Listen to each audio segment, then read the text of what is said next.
Good morning. कैसे हो? बढ़िया, वेरी गुड। मैं भी फिलहाल ठीक हूँ।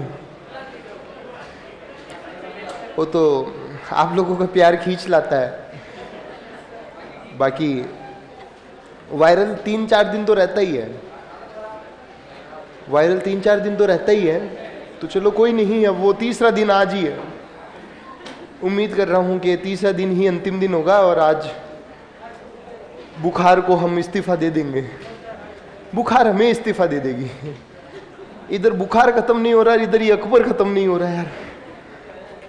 अकबर को तो चलो आज इसकी मौत करवा देंगे 1605 के अंदर, दोनों साथ ही खत्म हो जाएंगे आज, उम्मीद करते हैं। जैसा कि हम पढ़ रहे थे, भारत का इतिहास पढ़ रहे हैं। हालांकि यहाँ पर टॉपिक इतिहास डालते हुए भी शर्म आती है, क्योंकि एक ही टॉपिक है इतिहास, और इतिहास के अंदर पढ़ रहे हैं मुगल्स। मुगल के अंदर आज पढ़ेंगे अकबर और जहांगीर। तो देखिए, कल मैंने आपको मेवाड़ बताया था, मेवाड़ और मुगल्स के ऊपर अपन बात कर रहे थे, और मेवाड़ और मुगल्स के ऊपर बात करते हुए मैंने आप लोगों को कहा था कि किस प्रकार से जो है महाराणा उदय सिंह जी के समय में इसने आक्रमण किया था। शायद लिखा नहीं था, वो एक लाइन लिखी नहीं थी।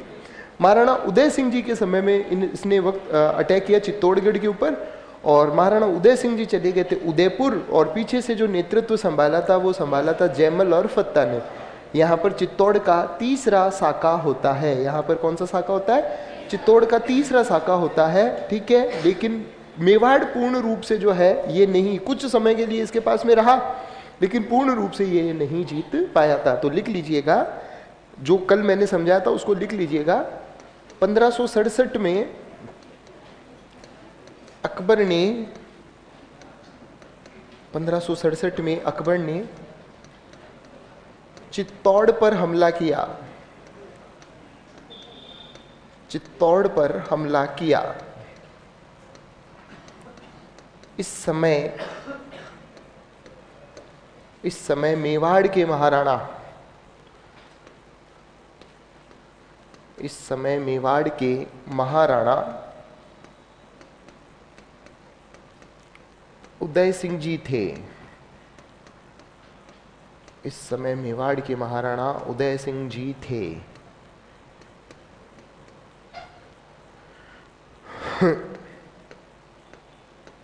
उदय सिंह जी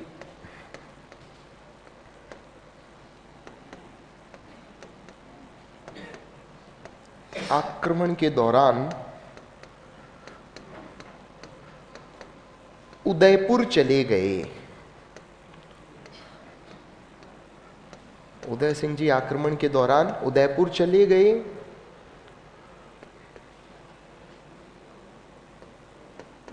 राजपूत सेना का नेतृत्व, आवाज ना करें प्लीज, राजपूत सेना का नेतृत्व जयमल व फत्ता ने किया। राजपूत सेना का नेतृत्व जयमल और फत्ता ने किया, ठीक है। हाँ जी,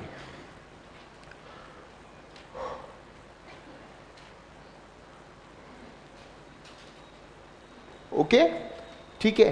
राज, एक कमेंट आया यहाँ पर कि सर इसमें से सवाल कितने आएंगे? पिछली बार तो एक भी सवाल नहीं आया, तो क्या छोड़ दें मैं टॉपिक को? ठीक है, इस बार आ गया तो 1-2 सवाल आ गए तो टॉपिक को छोड़ थोड़ी सकते हो किसी टॉपिक को, है ना। और जब इसको मुगल साम्राज्य दे दिया तो पूरा ही जो पूरा का पूरा जो है वो देना पड़ेगा ना, पूरा का पूरा इसको देखना ही पड़ेगा, ठीक है ना। तो जयमल और फत्ता ने किया, लिख लेना। मुगल सेना ने कत्लेआम मचाया। मुगल सेना ने कत्लेआम मचाया। वह चित्तौड़ का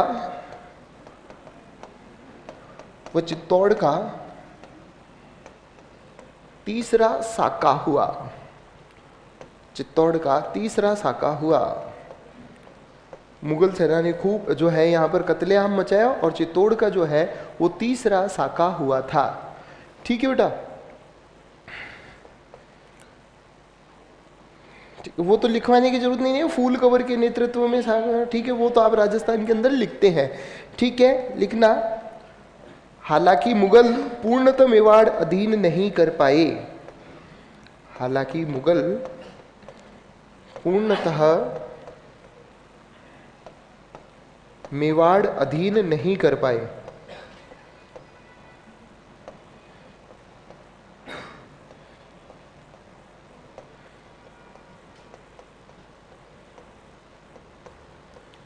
ठीक है ना, हालांकि मुगल्स जो थे वो पूर्ण रूप से मेवाड़ अधीन नहीं कर पाए थे, इसी वजह से जो है कहा जाता है कि देखो मेवाड़ कभी इनके अधीन हुआ ही नहीं। और एक हकीकत में मैं बताऊं तो यहाँ पर है ना, सबसे ज्यादा तो दूरदर्शी सोच जो है काम आई थी महाराणा कुंभा की। मेवाड़ का इतिहास पढ़ते हो तो मेवाड़ के इतिहास के अंदर सबसे शूरवीर योद्धा जो माना जाता है वो महाराणा प्रताप सिंह जी को माना जाता है। लेकिन महाराणा प्रताप सिंह जी के साथ साथ में अगर हम महाराणा कुंभा की बात ना करें ना तो वो तो थोड़ी सी अतिशोक्ति होगी। Maharana Kumbha one of the my favourite ruler in the India, not only in the Rajasthan, all over India, ठीक है, वन ऑफ द मेरे पसंदीदा शासकों में से एक, ठीक है, मेरे पसंदीदा शासकों में से एक। मुझे अगर पर्सनली पूछा जाए कि भारत के इतिहास के अंदर सबसे ज्यादा पसंदीदा शासक कौन है, तो मैं दो नाम लेता हूं। एक तो था समुद्रगुप्त, एक तो गुप्त शासक था समुद्रगुप्त, ऑलराउंडर आदमी था, 39 राजाओं को पराजित किया। और एक महाराणा कुंभा, महाराणा कुंभा के ऊपर जब ऊपर से नागौर के फिरोज खान, एक तरफ से मालवा के महमूद खिलजी और एक तरफ से कुतुबुद्दीन जो था वो गुजरात का था, तीन तरफ से आक्रमण किया और तीनों को पराजित कर दिया। खुद वीणा बजाने में निपुण थे, कविराज के नाम से कविताएं लिखते थे। मतलब इन्होंने सबसे बड़ा काम क्या किया था, कई सारे किले इन्होंने स्थापित किए, बहुत सारे किले स्थापित किए थे। आप लोगों ने राजस्थान के इतिहास में पढ़ा भी है, ठीक है। और किले स्थापना करने से क्या फायदा हुआ कि इन शासकों को दूसरी जगहों पर शरण लेने की आवश्यकता नहीं रहती। एक किले से अगर खदेड़े जाते तो दूसरे किले के अंदर जाकर अपनी मजबूत क्या कर लेते, ये अपनी मजबूत सेना को, अपने आप को सेफ कर लेते थे। तो यह जो दूरदर्शी सोच काम आई थी, जो महाराणा प्रताप के भी काम आई, उदय सिंह जी के भी काम आई थी। हालांकि उदयपुर जो बसाया था वो उदय सिंह जी नहीं बसाया था, ठीक है, लेकिन ये महाराणा कुंभा की ही दूरदर्शी सोच थी कि ये बहुत ज्यादा दुर्ग बनाते थे, ठीक है, जिसके कारण मेवाड़ पूर्ण रूप से कभी भी जो है, ठीक है, मेवाड़ पूर्ण रूप से कभी भी जो है मुगलों के अधीन हो ही नहीं पाया था। अकबर तो मरता मर गया, कभी भी मेवाड़ को अधीन नहीं कर पाया। अब क्या होता है, 1572 के अंदर है ना उदय सिंह जी की हो जाती है मृत्यु, और उदय सिंह जी की जगह पर अगले नए महाराणा जो बनते हैं उनका नाम था महाराणा प्रताप सिंह जी, ठीक है। अकबर ने सोचा कि भैया नया महाराणा बना है, नई सोच होगी, क्योंकि देखो अकबर है ना येन केन प्रकारेण जो है मेवाड़ को तो जीतना चाहता था। और मेवाड़ जीतने के पीछे इसका मेन उद्देश्य क्या था, ये एक तो है ना क्या करना चाह रहा था कि दक्षिण का रास्ता साफ करना चाह रहा था, दूसरा ये सोच रहा था कि मेवाड़ के मजबूत वीर राजपूत सैनिक इसको मिल जाएंगे। और ये मान सिंह तो ऑलरेडी इसके पास में था ही, मान सिंह जी को दक्षिण की तरफ जीतने के लिए भेज रखा था, और ये सोच रहा था कि मेवाड़ के सैनिकों को मैं अफगानिस्तान की तरफ लगा दूंगा, जिससे जो है एक बड़े साम्राज्य का निर्माण हो जाएगा।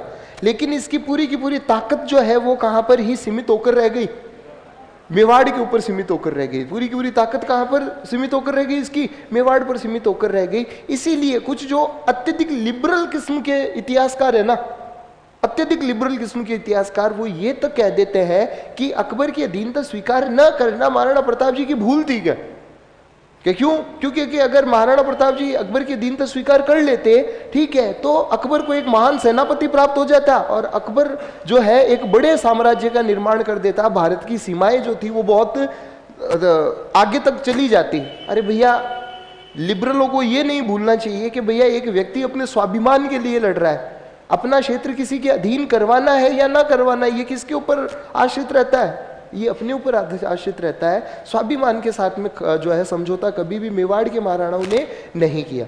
तो 1572 के अंदर जब प्रताप सिंह जी बने ना, तो इनको मनाने के लिए अकबर ने 4 शिष्टमंडल भेजे थे। शिष्टमंडल मैं कल भी आप लोगों को बता चुका हूं कि ये जाते हैं और कहते हैं अधीनता स्वीकार कर लो अन्यथा आक्रमण किया जाएगा। और ये 4 शिष्टमंडल गए थे। वो एक तो गया था किसके, जलाल खान कोरची, सबसे पहला गया जलाल खान कोरची के नेतृत्व में। दूसरा जो गया था मान सिंह। असली हंगामा यहां पर हो गया। हल्दी घाटी का युद्ध, देखिए हल्दी घाटी के युद्ध के बारे में वर्तमान में इसको, और हकीकत भी है, अकबर की सेना और महाराणा प्रताप जी की सेना के बीच में लड़ा गया। लेकिन आज कुछ इतिहासकारों ने और कुछ मौजूदा लोगों ने इसको क्या कर रखा है, हिंदू मुसलमानों का युद्ध बना रखा है कि एक तरफ से तो हिंदुओं की सेना और दूसरी तरफ से मुसलमानों की सेना। जबकि कोई उनको जाकर पूछे कि जिन्हें मुसलमानों की सेना बताया जा रहा है उधर से सेनापति कौन आए, मान सिंह।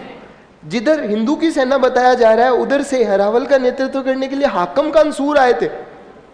ठीक है, तो ये हिंदू मुसलमानों का तो युद्ध था ही नहीं, एक राजा की महत्वाकांक्षा का परिणाम था और दूसरे राजा अपने स्वाभिमान को बचाने के लिए क्या था, युद्ध भूमि के अंदर खड़ा था।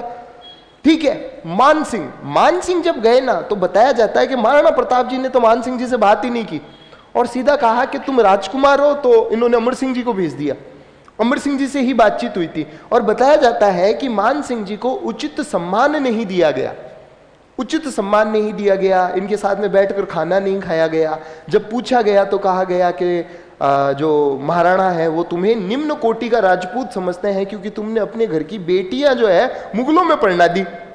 बुरा लगेगा, बुरा लगेगा। जब वहां से निकल कर आ रहे थे अमर सिंह जी ने भी एक जो है रोस्ट कर दिया वहां पर कि क्या, कि पास में सोजत है कि सोजत के अंदर मेहंदी बहुत अच्छी मिलती है, बुआसा के लिए लेते हुए जाना ताकि आपके फूफा जी जो है वो जीवित रह सके, उनका सुहाग बचा रह सके। यार इतनी बड़ी बात कह देंगे तो मान सिंह जी को क्या लगेगा, बुरा लगेगा। ठीक है, लेकिन फिर भी अकबर है ना दिमाग से काम लेता था। अकबर को जाकर कहा कि साहब ऐसी ऐसी बात हुई, उन्होंने कहा, उन्होंने तो खुद ने बात की नहीं, उन्होंने कहा कि राजा हूं, राजा से ही बात करूंगा। अकबर ने दिमाग लगाया और महाराणा प्रताप जी को मनाने के लिए अब के मान सिंह जी के पिता को भेजा, भगवान दास जी को। तीसरा शिष्टमंडल जो गया वो किसके पास, किसके नेतृत्व में गया, भगवान दास जी के नेतृत्व में गया। लेकिन महाराणा प्रताप जी ने साफ शब्दों में मना कर दिया था कि भैया हम जो है अधीनता स्वीकार नहीं करेंगे। चौथी बार फिर कोशिश की गई थी राजा टोडरमल के नेतृत्व में, राजा की उपाधि थी उनके पास में, क्या थी, राजा की उपाधि थी और वो वित्त मंत्री थे। राजा टोडरमल के ऊपर जो है नेतृत्व में भी एक शिष्टमंडल गया, लेकिन पूर्ण रूप से जब मना कर दिया गया तब मान सिंह और आसफ जहां के नेतृत्व के अंदर सेना भेजी गई। 1575 के अंदर सेना भेजी गई थी। सुनना, 1575 में तुम जल्दी बोल जाते हो यार, रुको जरा, सब्र करो। 1575 के अंदर सेना भेजी, अजमेर के मैगजीन दुर्ग के अंदर वो रुके, पूरी की पूरी वहां पर वो क्या बनाएंगे, वो पूरी की पूरी वहां पर जो है योजना बनाएंगे। तो अगर आप लोगों को पूछा जाए कि हल्दी घाटी के युद्ध की जो योजना बनाई गई थी वो कहां पर बनाई गई थी, तो अजमेर के मैगजीन दुर्ग के अंदर बनाई गई थी, जिसे अकबर का किला भी कहा गया है। क्या कहा, अकबर का किला अकबर ने बनवाया था। और मैगजीन दुर्ग इसलिए कहा जाता था क्योंकि वहां पर क्या होता था, गोला बारूद रखा जाता था। ठीक है, गोला बारूद रखने के कारण उसे मैगजीन दुर्ग भी कहा गया है। ठीक है बेटा, ओके। तो वहां पर पूरी योजना बनाई और बाद में हल्दी घाटी का युद्ध लड़ा गया था 18 जून 1576 को। अब क्लियर हुआ? ठीक है, मैंने जैसे ही 75 बोला ना, अरे नहीं नहीं, नहीं सर 76 है, 76 है, 76। अरे तो बेटा मेरी पूरी बात सुनो भी तो सही। ठीक है, अब इसके अंदर भी, हाँ हाँ, देख देख देख, इधर इधर इधर, अब इनके दिमाग में चल रहा है 15, 18 और 21। I am right? यही चल रहा था तुम दोनों के बीच में जो चर्चा का विषय था। अलग अलग इतिहासकार इसे अलग अलग बताते हैं, कुछ 21 जून बताते हैं, कुछ 18 जून बताते हैं और कुछ 15 भी बता रहे हैं। जब अपन एनसीईआरटी के अकॉर्डिंग देखेंगे तो एनसीईआरटी क्या मान रही है, 18 जून मान रही है। 18 जून को एक भीषण युद्ध लड़ा गया, जिसे हमने कौन सा युद्ध कहा है, हल्दी घाटी का युद्ध कहा। पहले ये इतनी बात लिखते हैं, फिर आपको लेकर चलूंगा कहां पर, हल्दी घाटी के मैदान में। तो लिख लीजिएगा, 1572 में महाराणा प्रताप सिंह जी, महाराणा प्रताप सिंह जी, महाराणा प्रताप सिंह जी महाराणा बने। महाराणा प्रताप सिंह जी जो है महाराणा बने। इन्हें अधीनता स्वीकार कराने हेतु 4 शिष्टमंडल भेजे। 4 शिष्टमंडल भेजे। ठीक है, चारों याद है? लिखूं यहां पे? ओके, 4 शिष्टमंडल भेजे, परंतु अधीनता स्वीकार नहीं की गई। अतः 18 जून 1576 को 18 जून 1576 को हल्दी घाटी का युद्ध लड़ा गया।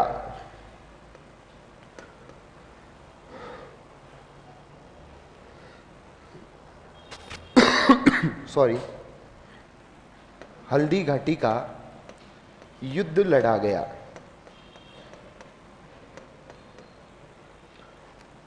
ठीक है, इस युद्ध में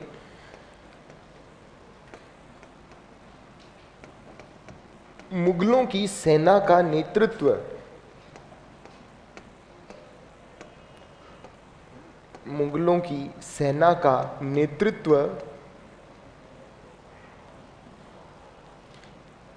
आमेर के कुंवर मान सिंह ने किया था। इस वक्त तो कुंवर थे ना?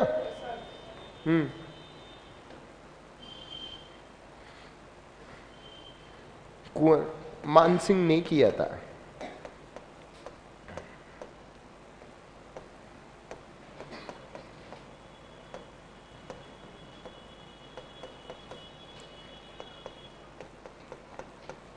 प्रताप जी की सेना में मुस्लिम सेनापति, यह सवाल बना हुआ है, मुस्लिम सेनापति हाकिम खान सूर,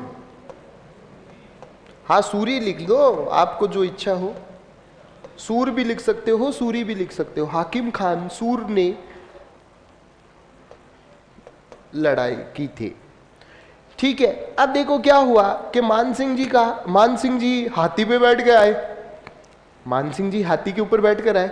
इधर प्रताप जी जो थे वो अपने, ठीक है, अब प्रताप जी जो थे वो अपने घोड़े के ऊपर थे जिसका नाम था चेतक। चेतक बड़ा साहसी घोड़ा था बेटा, चेतक जो था बड़ा साहसी घोड़ा था। और चेतक के ऊपर ये बैठ कर आए, ठीक है, और युद्ध हुआ, काफी भारी युद्ध हुआ। ठीक, और ये क्या है कि आमने सामने की तरफ है। अभी कुछ दिनों पहले की बात है, कुछ सालों पहले की बात है, जयनारायण व्यास यूनिवर्सिटी में हिस्ट्री का पेपर हुआ। एक राजस्थान का, हमारे जोधपुर का ही कोई बच्चा था जिसे हल्दी घाटी का युद्ध ही याद था, उसकी कॉपी देखकर लग रहा था। और भाई साहब ने 20 से 25 पेज लिखे हल्दी घाटी के युद्ध के ऊपर, और वो भी मारवाड़ी के अंदर। कई युद्ध लड़ी जियोन, 4 शिष्टमंडल आया हैंगो ने जलील करने भगायोन। ठीक है, क्योंकि ए तू कहे मान सिंह जी रो हाथी आयो, सामने की तरफ से मान सिंह जी का हाथी आया। ठीक है, और चेतक उन्हीं सूंड माते जान टिक गो। चेतक जो था उसकी सूंड के ऊपर जाकर टिक गया, और ऊपर तो कौन, मान सिंह, और इधर से प्रताप जी भाला फेंका और जो सीधा हाथी होदे के ऊपर लगा। मान सिंह का हाथी होदा जो था ना, होदा समझते हो, जो हाथी के ऊपर बैठने वाली जो जगह होती है ना, कभी मेहरानगढ़ के अंदर जाकर देखना, खूब सारे हाथी होदे रखे हुए हैं। ठीक है, वो हाथी होदा अनियंत्रित हुआ ना, तो मान सिंह नीचे गिर गया। बकायदा बंदे ने लिखा कि ए तू ठोकियो भालो प्रताप जी, मान सिंह हेटो ठुकी जियो, मान सिंह हेटो ठुकी जियो। ठीक है, और उसको जो है अलग से ले गए। लेकिन वो जब चेतक उसकी सूंड के ऊपर टिके हुए थे ना, तब उसकी सूंड के अंदर एक जहरीला खंजर लगा हुआ था, और वो उसकी टांग के ऊपर कट लग जाता है और चेतक क्या हो जाता है, घायल हो जाता। लेकिन फिर भी वो लड़ रहा था। अब चारों तरफ से जो है प्रताप जी को घेर लिया गया, चारों तरफ से प्रताप जी को घेर लिया गया। ठीक है, लेकिन प्रताप जी का जीवित रहना मेवाड़ की स्वाभिमान के लिए जरूरी था। तब वहां पर एक सेनापति की एंट्री होती है झाला बीदा की। किसकी? झाला बीदा की। और झाला बीदा ने आकर जोर से झटका धक्का दिया किसको? प्रताप जी को। और जब प्रताप जी को धक्का दिया ना तो उनका राजकीय छत्र गिर गया। एक बार का तो प्रताप जी भी है ना थोड़े से पशुपेश में आ गए कि इसको बीदा को हुआ क्या है, बीदा क्यों बिदक रहा है। ठीक है, एक बार तो प्रताप जी भी आ गए, लेकिन बीदा ने बड़ी समझबूझ से वहां पर कहा कि आपका जीवित रहना मेवाड़ के लिए बहुत ज्यादा जरूरी है, आप इधर से निकल जाओ। और प्रताप जी जो थे अपने घोड़े पर बैठकर जो है युद्ध स्थल से चले गए। दो मुगल सैनिकों ने देख लिया था, इनके पीछे पीछे भी चले गए थे और नाड़ा पार करते समय चेतक की मौत हो गई थी। राजस्थान के अंदर आप देखते भी है ना। अब वो जो राजकीय छत्र गिरा ना, वो झाला बीदा ने क्या कर लिया? धारण कर लिया। अब मुगल थे वो, बाकी वहां पर जो लड़ रहे थे वो मुगल थे, गूगल तो थे नहीं बेचारे कि जिनको पता चल जाए कि महाराणा प्रताप कौन है, या व्हाट्सएप की डीपी मिला ले कि हाँ यही प्रताप है, कि यार ये तो मिल नहीं रहा है, कि ये तो बीदा की डीपी से मिल रहा है। ठीक है, उन्होंने झाला बीदा को प्रताप जी समझकर वीर गति को प्राप्त करवा दिया। झाला बीदा वहां पर क्या हो जाते हैं? वीर गति को प्राप्त हो जाते हैं, लेकिन प्रताप जी जो है वो निकल जाते हैं। मुगलों ने तो सोचा कि जीत गए, मुगलों ने क्या सोचा कि जीत गए, ठीक है, लेकिन बाद में पता चला कि ना तो मेवाड़ अधीन कर पाए और ना ही ये जो है महाराणा प्रताप जी को पकड़ पाए। ठीक है, इसीलिए अकबर इतना नाराज हुआ था, इतना नाराज हुआ कि मान सिंह की मनसबदारी कम कर दी, मान सिंह की मनसबदारी कम कर दी, और मान सिंह और आसफ जहां की जो है ड्यूटी भी बंद कर दी गई। ड्यूटी का मतलब होता है ऑफिस, जो आगरा के अंदर इनका ऑफिस था ना, ऑफिस तक इनका बंद कर दिया गया। और काफी दिनों तक मान सिंह पर नाराज रहा था अकबर। इसी वजह से हल्दी घाटी के युद्ध को अनिर्णायक कहा गया है। क्या कहा गया? अनिर्णायक। ठीक है, कुछ कुछ किताबें अभी लिख रही है कि महाराणा प्रताप जी जीते, और वहां पर जो अभिलेख भी लिखा हुआ है ना, वहां पर भी यही बताया गया कि महाराणा प्रताप जी जीते। लेकिन अपन विषय वस्तु को जब पूर्ण रूप से समझे ना, तो इस युद्ध को हम क्या कह सकते हैं? अनिर्णायक कह सकते हैं। ठीक है, इसको क्या कहेंगे? अनिर्णायक कहेंगे। तो हल्दी घाटी का युद्ध जो है वो क्या रहा था? अनिर्णायक रहा था। लिख लीजिएगा, इस युद्ध में मुगल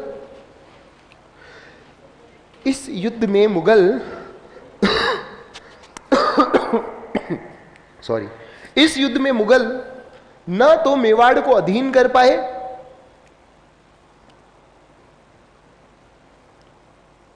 न तो मेवाड़ को अधीन कर पाए, और न ही प्रताप जी को पकड़ पाए।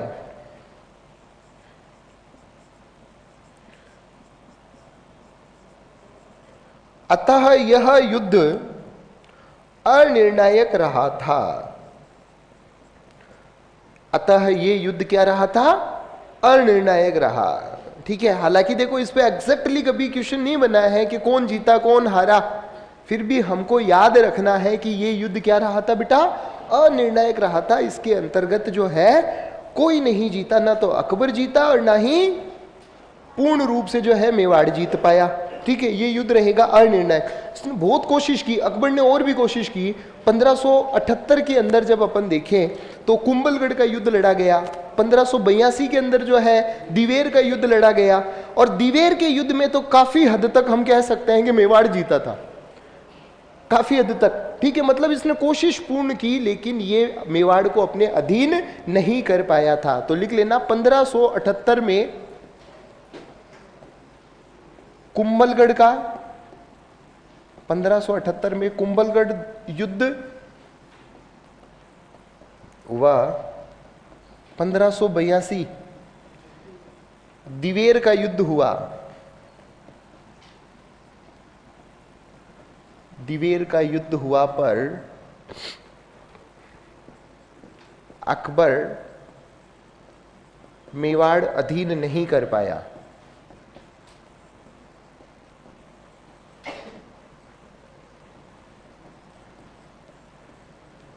मेवाड़ अधीन नहीं कर पाया।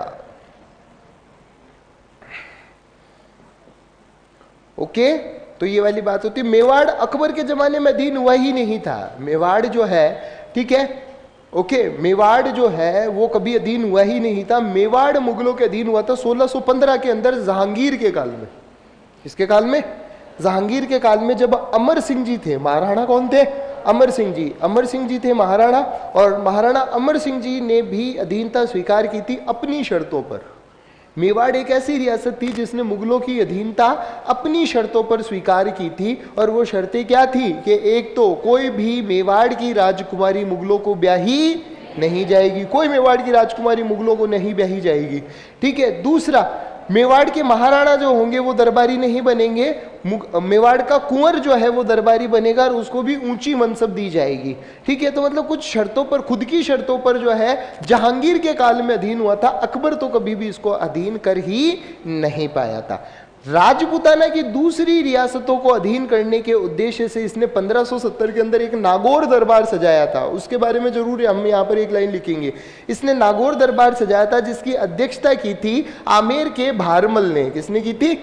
आमेर के भारमल ने उसकी अध्यक्षता की थी, ठीक है। और इस दौरान पिछली बार एक सवाल बना था, आपके पेपर के अंदर नहीं बना था, ठीक, टीचिंग्स एग्जाम के अंदर ही वो सवाल बना था कि नागौर के अंदर अकबर के द्वारा नागौर दरबार के दौरान जो है किसका निर्माण करवाया गया। तो नागौर के अंदर एक तालाब है, शुक्र तालाब, शुक्र तालाब का निर्माण जो है वो इसने करवाया था। और यहां पर एक बड़े राजा का उल्लेख आता है, मारवाड़ के राजा रावचंद्र सेन।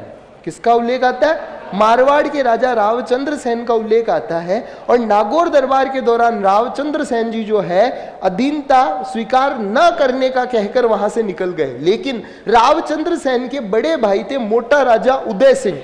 मोटा राजा उदय सिंह ने अकबर की अधीनता स्वीकार कर ली। इसी वजह से रावचंद्र सेन जी को पता था कि अब षड्यंत्रों का पूरा दौर चलेगा, इसी वजह से ये मेहरानगढ़ ना आकर ये भादरा जून चले गए।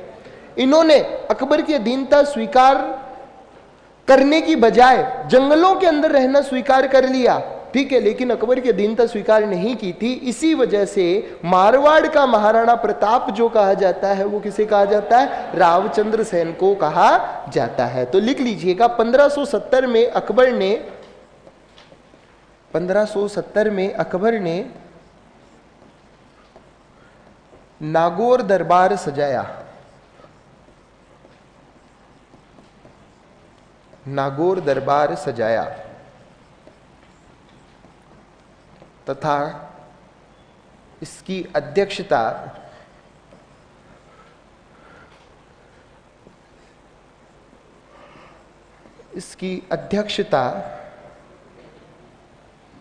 भारमल ने की थी।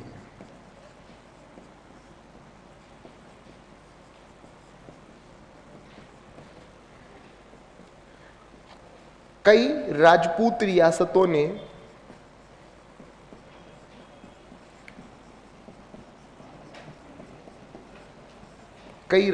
रियासतों ने इस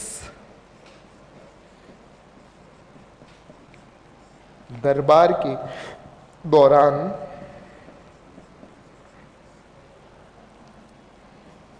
मुगल अधीनता स्वीकारी। मुगल अधीनता स्वीकारी।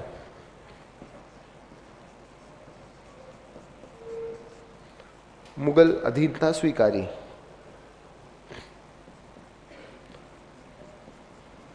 मारवाड़ के रावचंद्र सेन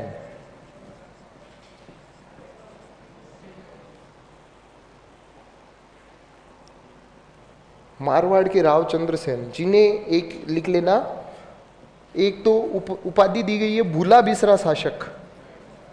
इन्हें क्या कहा गया? भूला बिसरा शासक।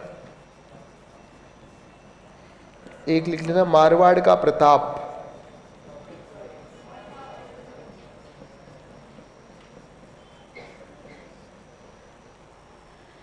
ने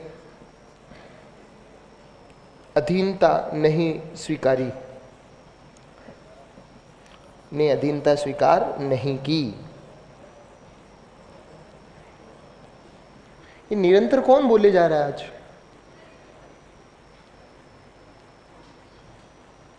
मेरे इधर मुंह करते ही यार आप देश के भावी टीचर्स हो यार, कमाल कर रहे हो यार।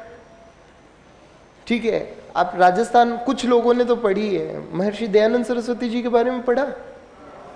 याद रखना, मैं किसी नन्ही जान से जहर खाने वाला नहीं हूं, वो भी याद रखना। महर्षि दयानंद सरस्वती जी तो भाषण दे रहे थे और जसवंत सिंह जी का ध्यान नन्ही जान की तरफ था, है ना बेटा? तो तुम्हारा नन्ही जान की तरफ तो ध्यान नहीं होगा, आपस के अंदर ही तुम बातें कर रहे हो, प्लीज यार। ठीक है, मारवाड़ के इन्होंने स्वीकार नहीं की, परंतु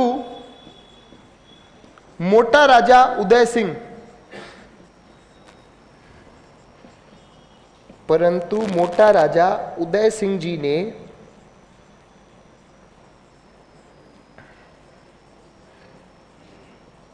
अधीनता स्वीकारी। मोटा राजा उदय सिंह जी ने अधीनता स्वीकारी थी।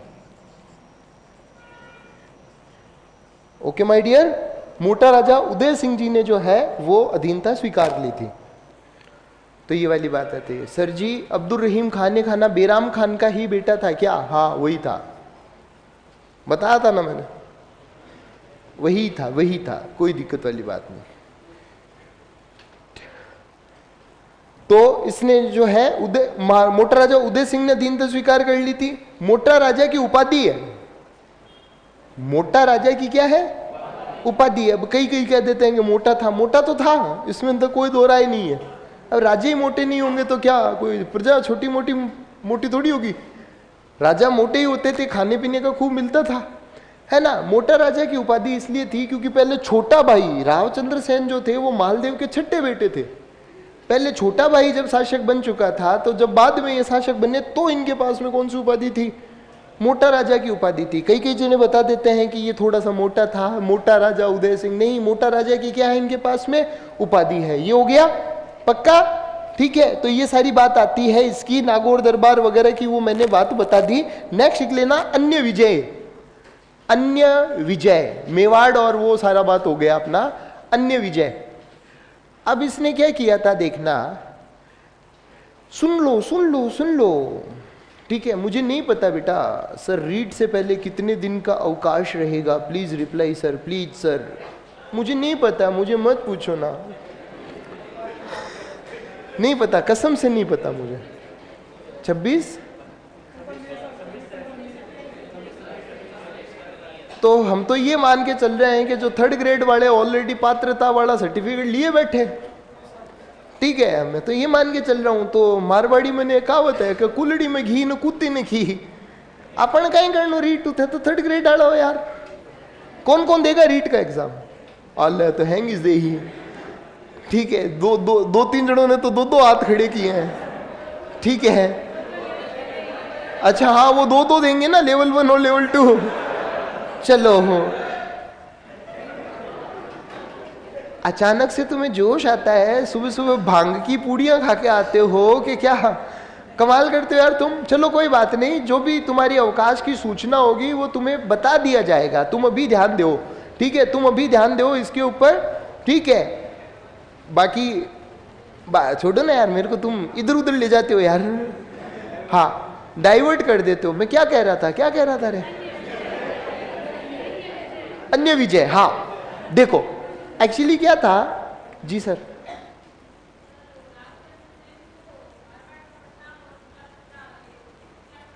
वो मुझे नहीं पता। ठीक है, ये राजस्थान के अंदर बताया जाता है, मुझे अभी एग्जैक्टली याद नहीं है सर। मैं आपको देख के बता दूंगा, मुझे एग्जैक्टली अभी याद नहीं है, बस इसकी उपाधि बताई जाती है। हाँ ठीक है, मैं आपके कहने पर थोड़ी उत्तर पास कर दूंगा। ठीक है, अब देखिए मेरी बात सुने आप। मैंने कल बताया था महामनगा इसको एक श्राप दे के मरी थी और वो श्राप लग गया। अब इसकी औलाद ही नहीं हो रही, तो ये जगह जगह पर जाएगा, माथा टेकने के लिए जाएगा, मन्नतें मांगेगा, मन्नतों के धागे बांधेगा। ठीक है, इन बिटवीन 1567 के अंदर जब ये चित्तौड़ का दुर्ग जीता था ना, तो चित्तौड़ दुर्ग जीतने के बाद में ये ख्वाजा मोइनुद्दीन चिश्ती की दरगाह पर आया अजमेर, और अजमेर के अंदर इसने दुआ की। मतलब आसपास में कोई वीआईपी आदमी आता है तो कई सारे जो वहाँ के जो स्पेशल, अभी गौतम अडानी साहब गए थे, अभी 4-5 दिन पहले गौतम अडानी साहब जो है अजमेर की दरगाह के अंदर गए थे, तो सारे मुजावर वगैरह जो है वो उनके आगे पीछे घूम रहे थे। मेरे जैसा कोई गरीब आदमी जाए तो नज़दीक भी नहीं आते, ठीक है, कि उस दरवाजे से जाके वीआईपी आदमी जाते हैं तो सारे उनके पास में रहते हैं, तो वहां पर इन्होंने दुआ करवाई कि मेरे को औलाद मिले। तब वहां पर कोई एक संत बैठा था छोटा, उन्होंने कहा कि यहां पर नहीं, आप चले जाए सीकरी। कहाँ चले जाओ? सीकरी। सीकरी के अंदर एक संत है शेख सलीम चिश्ती। क्या नाम है? शेख सलीम चिश्ती। और शेख सलीम चिश्ती से आप दुआएं करवाओ तो आपको बेटा प्राप्त होगा। ये भागे भागे गए कहां पर? शेख सलीम चिश्ती के पास में गए, वहां पर दुआ करवाई गई। और दुआ करवाने के बाद में फतेहपुर सीकरी के अंदर ही, वो जो इलाका है सीकरी, अभी तक क्या है? सीकरी। और सीकरी के अंदर जो है इनको एक बेटा प्राप्त होता है जिसका नाम रखा शेख सलीम चिश्ती के नाम पर सलीम। क्या नाम रखा? शहजादा सलीम। और प्यार से कहता था ये शेखू बाबा। क्या कहता था? शेखू बाबा। क्या कहता था? शेखू बाबा।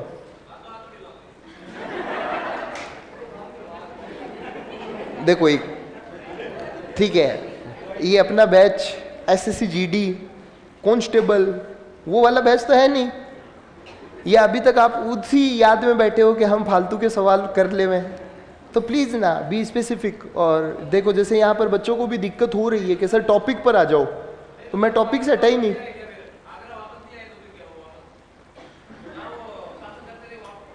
ये बोल कौन रहा है? हाँ सर। 9 महीने मरियम उज जमानी को सीकरी में रखा गया था। हाँ यही पूछना चाह रहे थे ना। 9 महीने, 9 महीने हाथों हाथ नहीं होता है, 9 महीने लगते हैं। परिवर्तन काल जो होता है वो 9 महीने का। बस 9 महीने मरियम उज जमानी को सीकरी के अंदर ही रखा गया। ठीक है, बेटा प्राप्त हुआ, नाम रखा सलीम। और इसको सीकरी से बड़ा लगाव हो गया। इन बिटवीन ये 1572 के अंदर गुजरात पर आक्रमण करता है। कहां पर आक्रमण करता है? गुजरात पर आक्रमण करता है। और गुजरात पर जब इसने मुजफ्फर शाह तृतीय को पराजित किया ना, मुजफ्फर शाह तृतीय को पराजित करने के बाद में जो है इसने उस सीकरी का नाम रखा फतेहपुर। क्या नाम रखा इसने? फतेहपुर। फतेह का मतलब क्या होता है? विक्ट्री, जीत। और फतेहपुर आगे क्या आ जाता है? सीकरी। और आगे चलकर 1575 के आसपास तो इसने कुछ समय के लिए फतेहपुर सीकरी को अपनी राजधानी भी बना दिया था। मैं ये बताना चाह रहा था कि सीकरी इसके लिए क्यों इतना इंपॉर्टेंट था, क्योंकि सीकरी के अंदर इसके प्रिय संत शेख सलीम चिश्ती रहते थे। ओके ना? और भी कोई डाउट हो तो मिले क्लास के बाहर। ठीक है बेटा? ओके। तो गुजरात विजय के लिए इसने जो है सीकरी का नाम किया, एक तो फतेहपुर सीकरी। ठीक है। और वहीं पर एक जामा मस्जिद, जामा मस्जिद का मेन गेट बनाया था जिसको कहा जाता है बुलंद दरवाजा, बनना शुरू हुआ, जो बनकर तैयार हुआ था 1602-1603 के अंदर पूर्ण रूप से बनकर तैयार हुआ था। ये सारी बात मैं लिखवा देता हूं, लिख लेना। 1572 में गुजरात के मुजफ्फर शाह तृतीय को पराजित किया।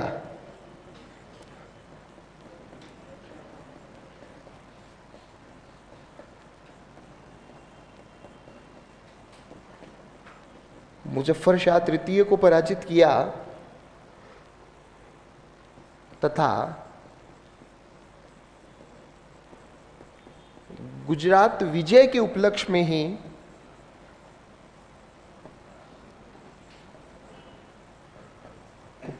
ही सीकरी, अभी वर्तमान में यूपी सीकरी का नाम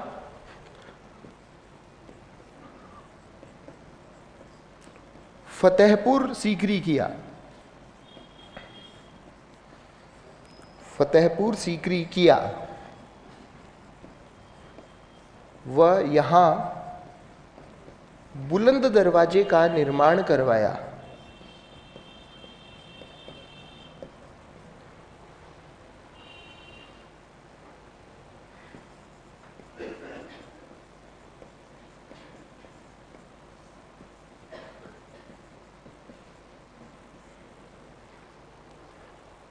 बुलंद दरवाजे का निर्माण करवाया। इसे सीकरी से लगाव था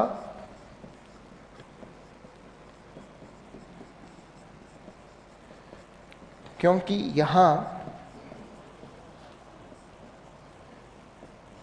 सूफी संत शेख सलीम चिश्ती।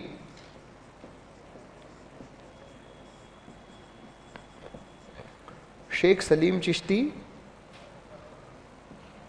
रहते थे। इन्हीं की दुआओं से, इन्हीं की दुआओं से अकबर को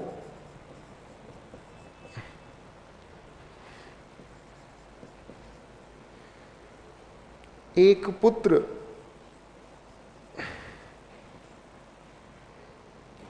शहजादा सलीम प्राप्त हुआ था।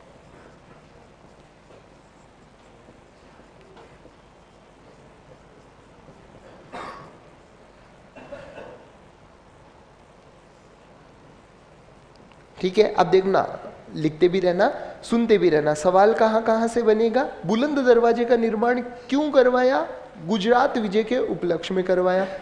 ठीक है, गुजरात के अंदर राजा कौन था? मुजफ्फर शाह, ये आपको याद रखना है। ठीक है, फिर सलीम का जन्म जो हुआ था वो किस सूफी संत की दुआओं से हुआ था?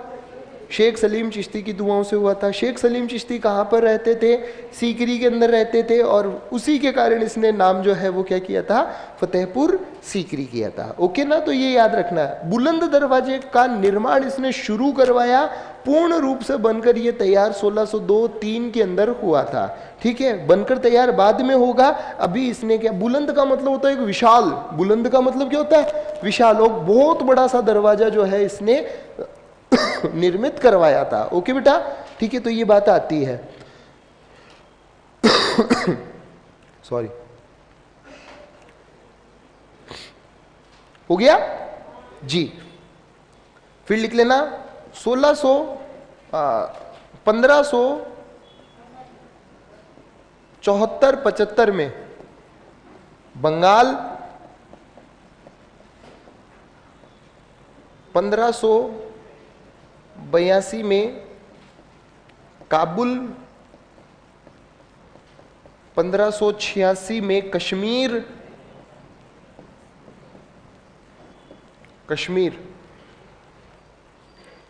1591 सिंध, 1592 उड़ीसा, 1595 बलूचिस्तान व 1599 1600 में अहमदनगर जीता। कौन सा क्षेत्र जीता इसने? अहमदनगर जीता। अंतिम विजय, अंतिम विजय 1601 मध्य भारत में स्थित, अंतिम विजय मध्य भारत में स्थित असीरगढ़ दुर्ग पर थी। असीरगढ़ दुर्ग पर थी। अंतिम विजय कहां पर थी इसकी? मध्य भारत के अंदर एक जगह है असीरगढ़, जिसे सीरगढ़ भी कहा गया है। ठीक है ना, तो यहां पर जो अपन बात करें, ठीक है, तो असीरगढ़ का किला जो जीता था इसने, वो अंतिम अभियान था इसका। और बकायदा असीरगढ़ के किले को जीतकर इसने असीरगढ़ दुर्ग के गेट को सोने तथा चांदी के ताले और कुंजियों से खोला था। ठीक है, सोने का ताला लगाया गया बकायदा, और एक इवेंट बनाया गया, सोने की ही कुंजियां बनाई गई थी, और उसको खोलने का काम इसने जो है असीरगढ़ के किले को सोने की कुंजियों से खोला था। तो अंतिम विजय कौन सी हो जाएगी इसकी? अंतिम विजय हो जाएगी असीरगढ़ की। 1605 के अंदर तो इसकी मौत हो ही गई थी। आप लोगों से तो सीधा सीधा सवाल पूछा जाएगा कि अंतिम विजय कौन सी थी इसकी? जो थी असीरगढ़ की थी। ठीक है, अब देखिए एक इसके अन्य फैक्ट लिखकर जल्दी से इसको क्या करते हैं? मारते हैं। ठीक है, मैं तो कौन होता हूं मारने वाला? इतिहास के अंदर बता दूंगा कि ये मरा कब था, 1605 के अंदर, कैसे वैसे मरा, वो सारी बात आएगी। आप लोगों से पूछा जाएगा अंतिम विजय, तो अंतिम विजय है असीरगढ़। ठीक है, अब देखिए इसने क्या किया था मुगल काल के अंदर। पूरे प्रशासन को एकदम अच्छी तरीके से सुव्यवस्थित तरीके से स्थापित करने का जो श्रेय जाता है वो किसको जाता है? अकबर को ही जाता है। 1575 के अंदर इसने मनसबदारी प्रथा शुरू की थी। कौन सी प्रथा? मनसबदारी प्रथा शुरू की थी इसने। मनसब का मतलब होता है पदाधिकारी, पद। मनसब का मतलब क्या होता है? पद या ओहदा, रैंक, ठीक है। और ये रैंक जो दी जाती थी नंबर्स के आधार पर दी जाती थी। ये सैन्य और असैन्य सेवा थी। कैसी सेवा थी? सैन्य और असैन्य सेवा थी। जैसे अब बड़े नंबर्स तो दिए जाएंगे सैन्य सेवाओं के अंदर।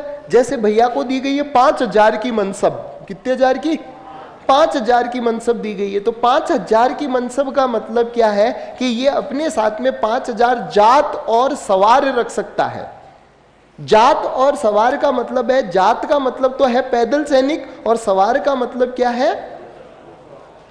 घुड़सवार। सवार का मतलब क्या हो जाएगा? घुड़सवार ही अपने पास में रख सकता है, ठीक है। और उसी आधार पर पूरी की पूरी क्या चलती थी? रैंक से चलती थी। अब जैसे वित्त मंत्रालय को संभालना है, गृह मंत्रालय को संभालना है, तो उसके लिए भी क्या होते थे? अधिकारी आते थे। तो उनको भी जो इनके सहयोगी दे दिए जाते। जैसे वित्त मंत्रालय को संभालने के लिए कितने लोग चाहिए? 100 लोग चाहिए, ठीक है। तो उसके प्रमुख को 100 की मनसब दे दी जाती। कितने की मनसब?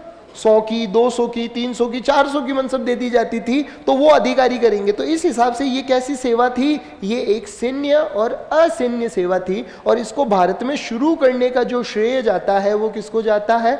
अकबर को जाता है। अकबर ने ये प्रणाली जो अपनाई थी वो मंगोलों से प्रेरित होकर अपनाई थी। किससे प्रेरित हुआ था? ये मंगोलों से प्रेरित होकर इसने यह अपनाया था। तो मनसबदारी प्रथा भी इसके अंतर्गत आ जाएगी। तो एक छोटा सा हेडिंग और डाल दीजिएगा, अकबर से जुड़े तथ्य। हाँ, मध्य भारत के अंदर है, मध्य प्रदेश में है वर्तमान में। ये कौन बोलता है यार, पता ही नहीं चलता। अकबर से जुड़े तथ्य।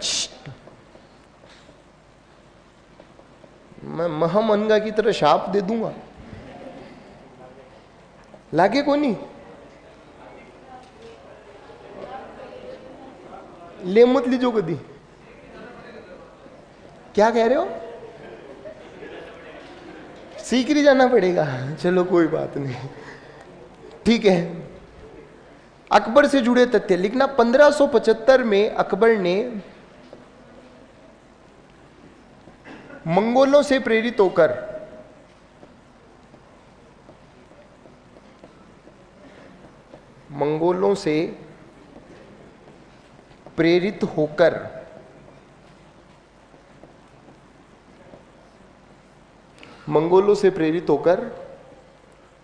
मनसबदारी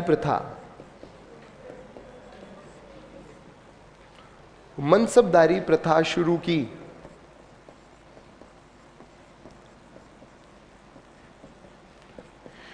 ये सैन्य व असैन्य सेवा थी।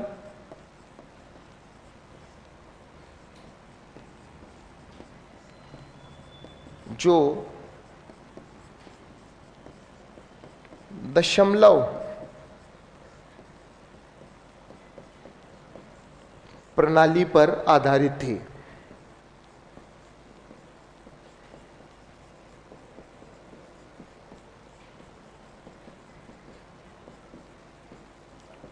मनसब शब्द का अर्थ पद, ओहदा या रैंक, ठीक है। मनसब शब्द का अर्थ क्या हो जाएगा? रैंक, ठीक है। सर्वाधिक मनसब प्राप्त अकबर के जमाने में हो, सर्वाधिक मनसब प्राप्त मनसबदार एक तो हो जाएंगे कौन? मान सिंह, और एक मिर्जा अजीज कोका, अतंगा खान का बेटा था ये। मिर्जा अजीज कोका, मिर्जा अजीज कोका, ठीक है, 7-7 हजार की मनसब थी। इनके पास में कितनी मनसब थी बेटा? 7-7 हजार की मनसब थी। मिर्जा अजीज कोका और मान सिंह जी के पास में 7-7 हजार की मनसब हो जाएगी। ओके, तो ये भारत में मनसबदारी प्रथा शुरू करने वाला कौन हो जाएगा? अकबर हो जाएगा। कब की थी इसने? 1575 में की थी।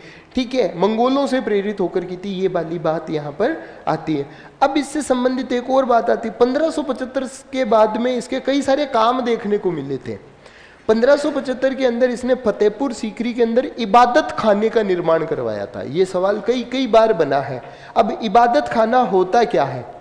तो देखो, एक सभागार जैसी संरचना, हॉल होता ना, हॉल जैसी संरचना, जहां पर ये है ना विद्वानों के साथ में बैठता था, धर्म गुरुओं के साथ में बैठता था, और धर्म गुरुओं के साथ में बैठकर, ठीक है, धर्म गुरुओं के साथ में बैठकर ये क्या करता? धार्मिक परिचर्चा करता था। क्योंकि मैंने आपको कल भी बताया था ना, ये कैसा था? निरक्षर था, बिल्कुल अंगूठा छाप, बिल्कुल पढ़ना नहीं आता था इसको, पढ़ना लिखना कुछ नहीं आता था इसको। ठीक है, जैसे मैंने बताया ना, हरका ने अकबर को खुश करने के लिए जो है फारसी भाषा सीखी। हरका ने अकबर को खुश करने के लिए कौन सी भाषा सीखी? फारसी भाषा सीखी। और एक मलमल के कपड़े पर, काला कलर का मलमल का कपड़ा लिया और उस पर बड़े अच्छे तरीके से लिखा जलालुद्दीन मोहम्मद अकबर, लिखा कसीदाकारी करके, उसके ऊपर जलालुद्दीन मोहम्मद अकबर लिखा और जाकर गिफ्ट दिया। किसको? अकबर को। पहले रानियां गिफ्ट दिया करती थी, औरतें गिफ्ट दिया करती थी। क्यों? क्योंकि उन रानियों के बीच में भी कंपटीशन था। रानियां खूब सारी थी ना, ठीक है, आजकल तो एक होती है, ठीक है, और वो भी यही सोचती है कि मरे तो मरे के, एक ही तो हूं, जाएगा कहां पर, वो वाली बात है ना। तो इसको गिफ्ट दिया, इसने देखा उसको, यूं देखा और कहा कि बहुत खूब, पर लिखा क्या है? क्या आपको पढ़ना नहीं आता क्या? तो अकबर रोने लगा कि नहीं, के मतलब भावुक हो गया कि उम्र भर जो है खान बाबा ने हाथ में तलवार दे दी थी, उम्र भर कभी पढ़ने का मौका ही नहीं मिला। हालांकि इसके कुछ गुरुओं का नाम भी आता है, अब्दुल लतीफ वगैरह का नाम आता है, ठीक है, लेकिन इसकी खुद की पढ़ने की इच्छा नहीं थी जी। सही बात तो ये है, अगर इंसान पढ़ना चाहे तो पढ़ तो सकता ही है ना, ठीक है, लेकिन इसकी तो खुद की इच्छा नहीं थी कि कभी पढ़ने का मौका ही नहीं मिला, और जो है मेरे को पढ़ना आता ही नहीं है। और ऐसा आदमी जब होगा तो वो क्या करेगा? सुन सुनकर ही धर्म के बारे में जानेगा। क्योंकि आज अगर आप लोगों को धर्म के बारे में जानना है तो आप धार्मिक पुस्तक लाकर पढ़ोगे, उसके अंदर क्या लिखा हुआ है वो पढ़ोगे, ठीक है। क्यों? क्योंकि आपको पढ़ना आता है। लेकिन अगर पढ़ना ही नहीं आएगा तो धार्मिक व्यक्तियों के साथ में बैठेगा और बातचीत करेगा। और ये इस इबादत खाने में भी क्या करता था? उन लोगों के साथ में बैठता था। शुरुआत के अंदर इस इबादत खाने में सिर्फ मुस्लिम धर्मगुरुओं को ही जाने की इजाजत थी, सिर्फ मुस्लिम धर्मगुरु ही जा सकते थे। लेकिन 1578 के अंदर ये सभी धर्मों के लिए खोल दिया गया। हिंदू धर्म से भी विद्वान आए, पारसी धर्म से भी विद्वान आया, ठीक है, कई सारे धर्मों से विद्वान आए और सभी धर्मों के बारे में अकबर को पता चला था। तो लिख लीजिएगा 1575 में ही फतेहपुर सीकरी में इबादत खाने का निर्माण करवाया। इबादत खाने का निर्माण करवाया जहां अकबर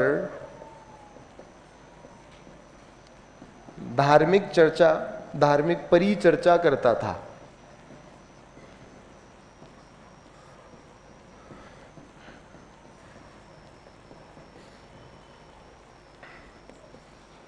शुरू में सिर्फ मुस्लिम धर्मगुरु ही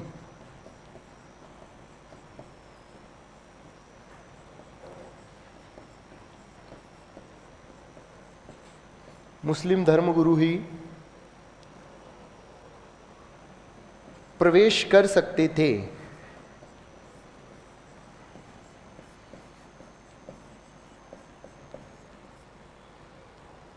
प्रवेश कर सकते थे, परंतु 1578 में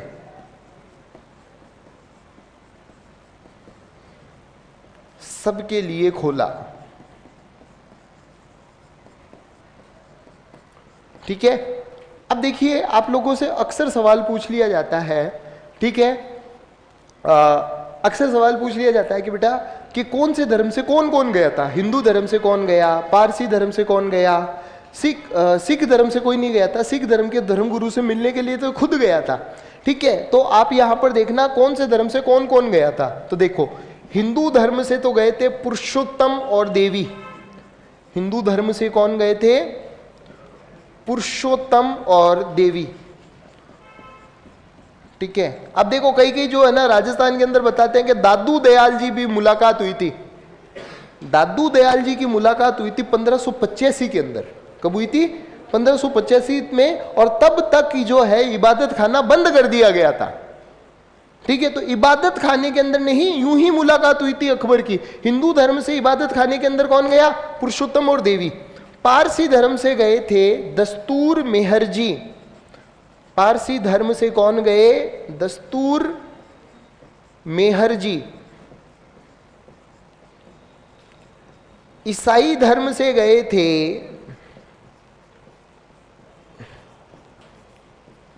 संत मोन्सेरात। ईसाई धर्म से गए थे संत मोन्सेरात व एकाबीवा। एकाबीवा, संत मोन्सेरात और एकाबीवा। जैन धर्म से गए थे हरि विजय सूरी। हरि विजय सूरी।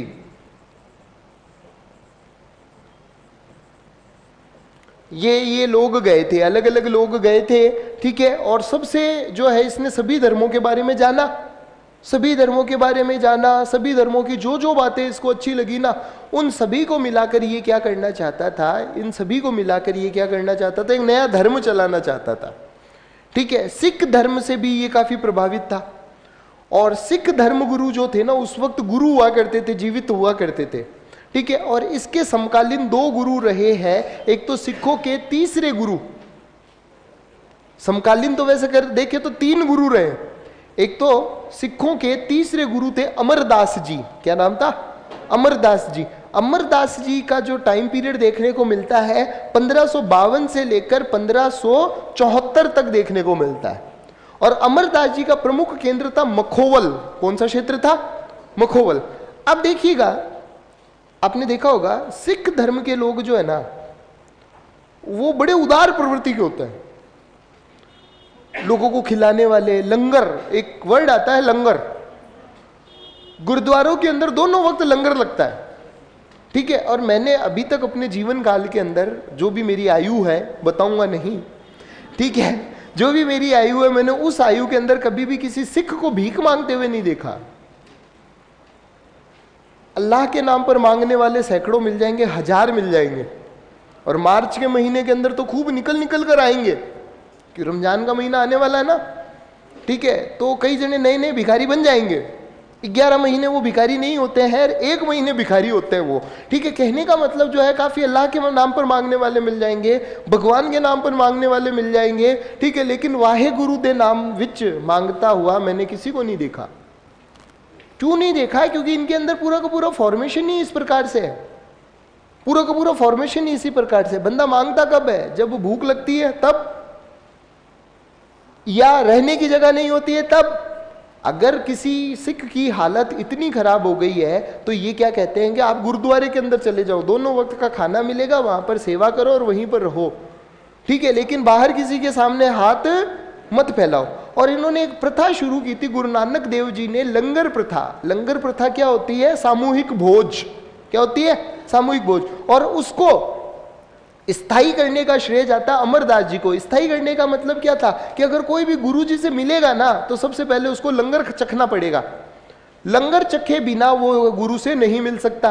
और लंगर के नियम भी क्या थे कि मतलब कोई वीआईपी आ जाए तो ये अलग नहीं कर देते।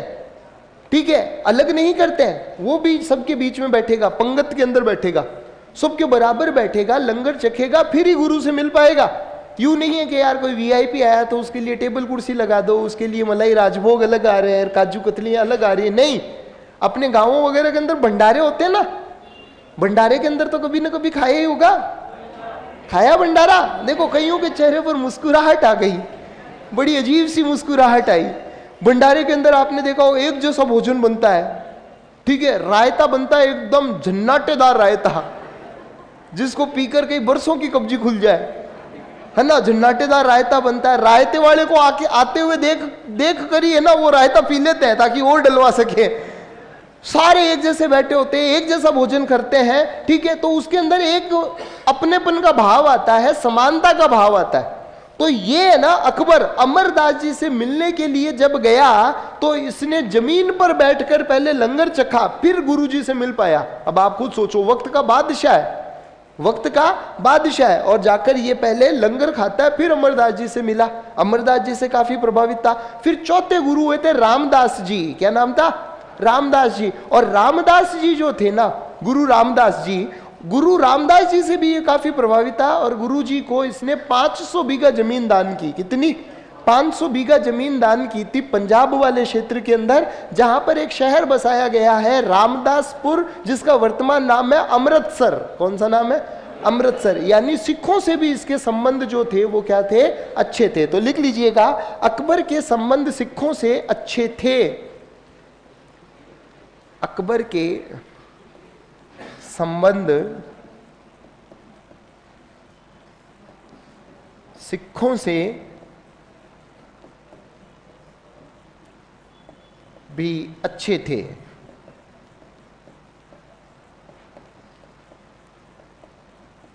थर्ड गुरु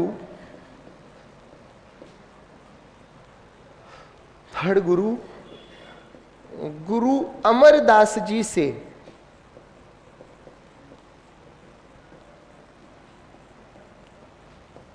मिलने स्वयं मखोवल गया, स्वयं मखोवल गया। चौथे गुरु रामदास जी, चौथे गुरु रामदास जी को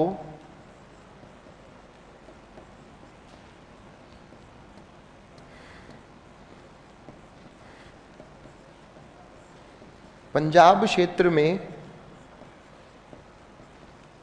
400 बीघा जमीन, सॉरी 500 बीघा जमीन दान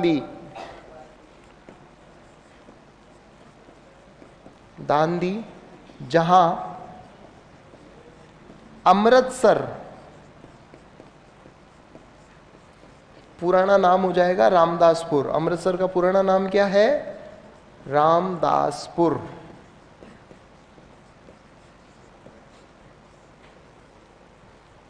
बसाया गया, ठीक है। और यहीं पर देखो 2 प्राकृतिक सरोवर भी थे, अमृत सरोवर और संतोष सरोवर, ठीक है। अमृत सरोवर और जो है संतोष सरोवर। अमृत सरोवर के किनारे ही गुरु अर्जन देव जी के द्वारा एक सरोवर एक मंदिर बनाया गया था, हरमंदिर साहिब। क्या नाम था उसका? हरमंदिर साहिब, जिसको वर्तमान में स्वर्ण मंदिर के नाम से जाना जाता है, ठीक है। तो वो जमीन जो दी थी वो किसने दी थी? अकबर ने दी थी। ये पूरी की पूरी अमृतसर वाली जमीन किसने दी थी?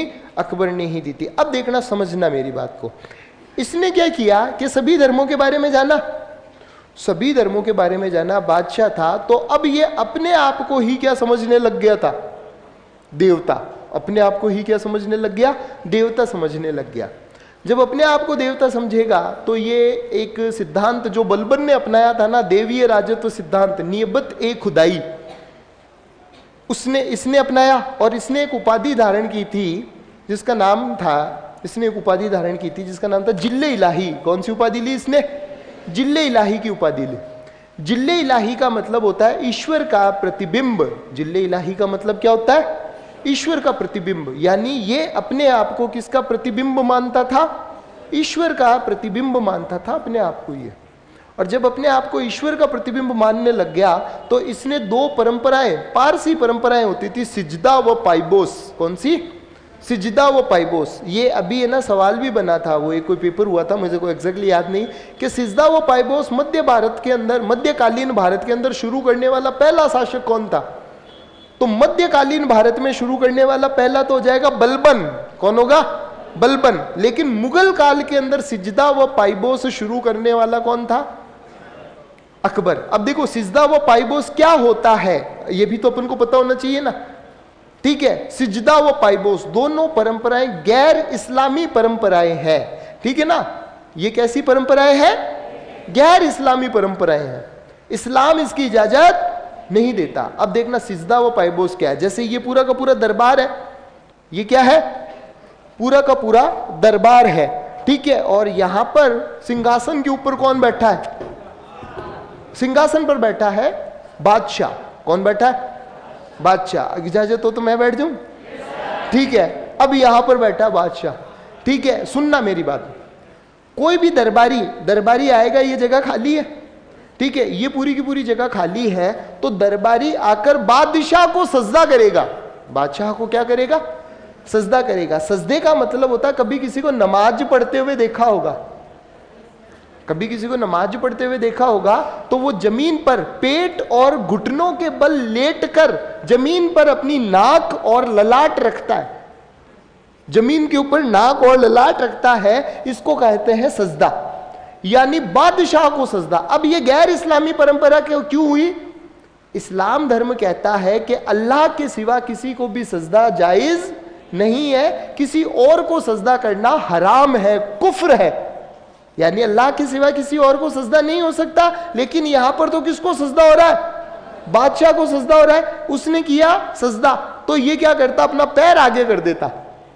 पैर के अंगूठे को चूमना, पैर के अंगूठे को चूमना पाइबोस कहलाता है। क्या कहलाता है? पाइबोस। तो इसने दरबार के अंदर कौन सी परंपरा शुरू की? सजदा व पाइबोस शुरू की। दिल्ली सल्तनत काल में शुरू करने वाला तो कौन था? बलबन। और मुगल काल के अंदर ये प्रथा शुरू करने वाला कौन था? अकबर था। ठीक है, और एक ये परंपरा ईरानी परंपरा है, फारस की परंपरा है, ईरान की परंपरा है। ठीक है, और जो ईरानी नववर्ष होता है नवरोज, उस नवरोज को शुरू करने वाला भी भारत के अंदर कौन था? एक तो बलबन, और कौन हो जाएगा मुगल काल के अंदर? कौन हो जाएगा? अकबर हो जाएगा। समझे मेरी बात? तो सिजदा व पाइबोस समझ में आया?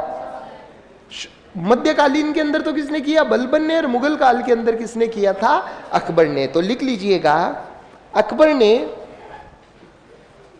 जिल्ले इलाही की उपाधि ली, जिल्ले इलाही की उपाधि ली। अकबर ने जिल्ले इलाही की उपाधि ली तथा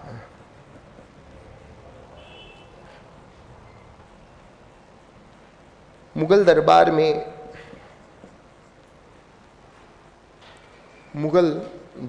में सिजदा व पाइबोस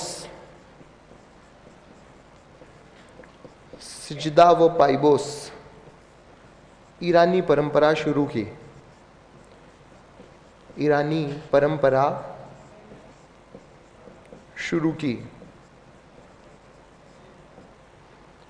ईरानी परंपरा शुरू की।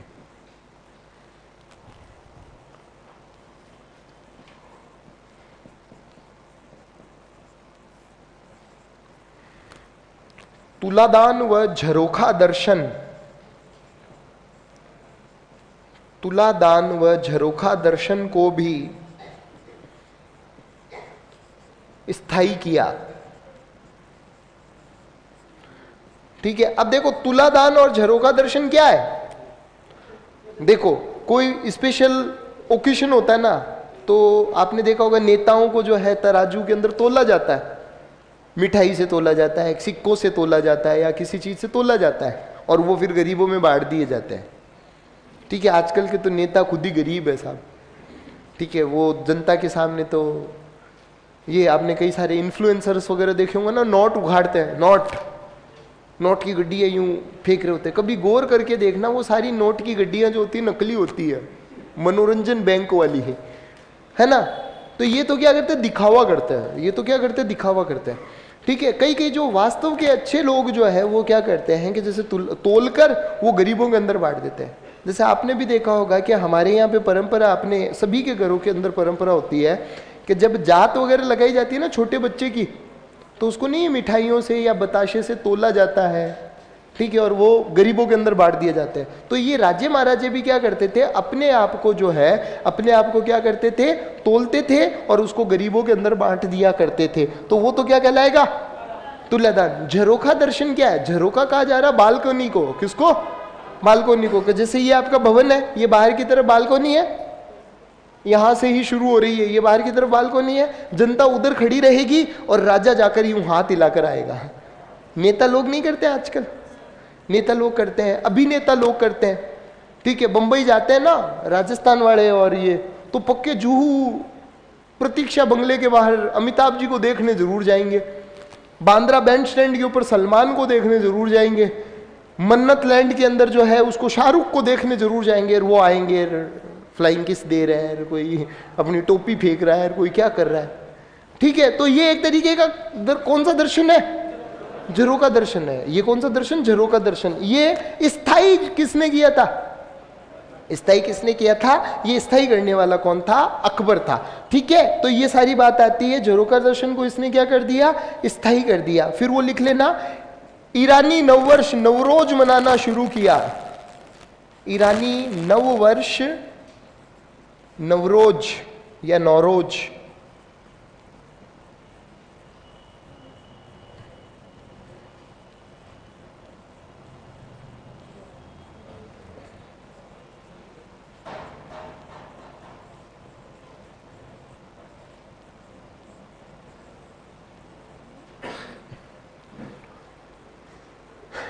ओके बेटा, ठीक है। ईरानी नववर्ष नवरोज मनाना शुरू किया था, किसने, अकबर ने। अब देखना, ये क्या करना चाहता था, नया धर्म चलाना चाहता था। लेकिन जितने भी धार्मिक फैसले लेने का अधिकार जो था वो किसके पास था, आलिम वर्ग के लोगों के पास था। मुल्ला मौलवी जो थे वो ही क्या कर सकते थे, धार्मिक फैसले ले सकते थे। इसी वजह से जो है अकबर कोई धार्मिक फैसला ले नहीं सकता। तब इसने क्या किया, 1579 में 79 के अंदर इसने एक पत्र जारी किया था, मजहर पत्र। कौन सा पत्र, मजहर पत्र। और उस मजहर पत्र के तहत सभी धार्मिक फैसले लेने का अधिकार किसको प्राप्त हो गया, बादशाह को प्राप्त हो गया। अब ये क्या कर सकता है, धर्म के अंदर कोई भी फैसले ले सकता है। और इसने एक नया धर्म चलाया था 1582 के अंदर, जिसको कहा जाता है दीन ए इलाही या तौहीद ए इलाही। दीन ए इलाही और तौहीद ए इलाही एक ही धर्म है। ठीक है, इसने क्या किया, सभी धर्मों के बारे में जाना, और जो जो बातें इसको अच्छी लगी ना, धर्म के अंदर तो वैसे सारी बातें अच्छी होती है, ठीक है, लेकिन कुछ बातें क्या करती है, अपन को अट्रैक्ट करती है। जो जो इसको अच्छी लगी उन सभी चीजों को मिलाकर एक नया ही धर्म चला दिया था, जिसका नाम क्या था, दीन ए इलाही। हालांकि वो इतना ज्यादा नहीं बढ़ पाया। इतिहासकार तो बकायदा इसको जो है अकबर के दिमाग की सनक भी कहते हैं, अकबर के दिमाग की उपज भी कहते हैं, इसका मूर्खतापूर्ण कदम भी बताते हैं। मात्र 21-22 लोगों ने ही उसको क्या किया था, 21-22 लोगों ने ही क्या किया था, उसको एक्सेप्ट किया था। बाकी इसकी औलादों ने भी जो है पूर्ण रूप से, इसकी रानियों ने भी उसको एक्सेप्ट नहीं किया था। एकमात्र हिंदू जिसने दीन इलाही एक्सेप्ट किया था वो कोई और नहीं, वो कौन थे, महेश दास जी बीरबल थे। तो लिख लीजिएगा, यहां तक लिख लिया ना, हाँ लिखना। 1579 में मजहर पत्र जारी किया, मजहर पत्र जारी किया।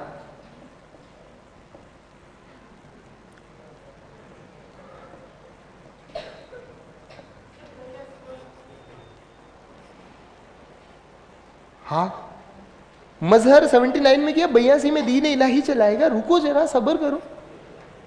जिसके तहत धार्मिक फैसले लेने का अधिकार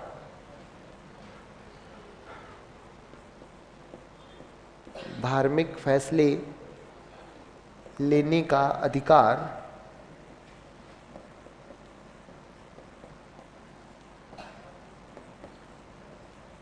बादशाह के पास संरक्षित हो गया। बादशाह के पास संरक्षित हुआ। किसके पास संरक्षित हुआ? बादशाह के पास संरक्षित हुआ।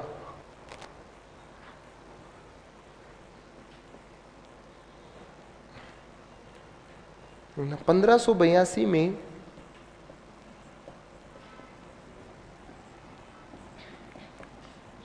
अकबर ने एक नया धर्म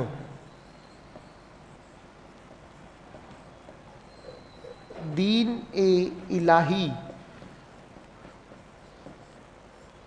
एक नया धर्म दीन ए इलाही या तौहीद ए इलाही चलाया।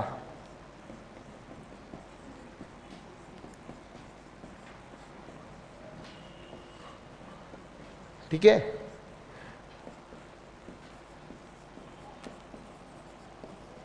इस धर्म का प्रधान पुरोहित, इस धर्म का प्रधान पुरोहित अबुल फजल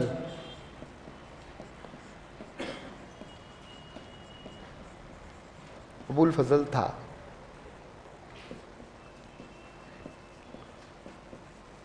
इस धर्म को स्वीकार करने वाला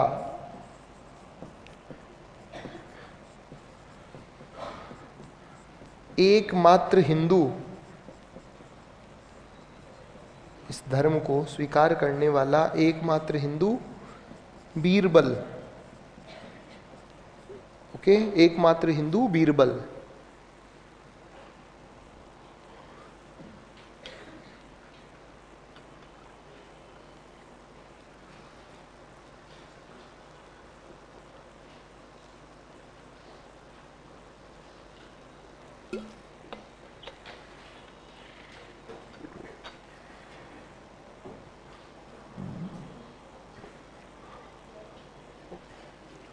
ओके, ये कई सारे काम इसने किए थे।